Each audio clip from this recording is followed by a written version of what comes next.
ফের লোকালয়ে বেরিয়ে এলো বন্যপ্রাণী। এবারে কোচবিহারের জিরানপুর গ্রামে বুধবার সকালে স্থানীয় বাসিন্দারা বাড়ি থেকে বেরিয়ে দেখতে পান একটি বাইসন ঘুরে বেড়াচ্ছে। হইচই পড়ে যায়।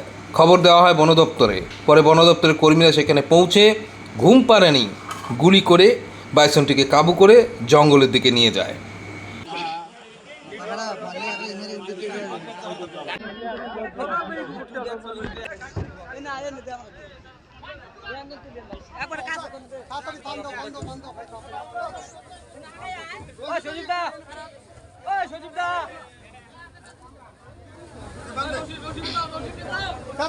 রশি পেঁচান তালি হয়ে যাবে।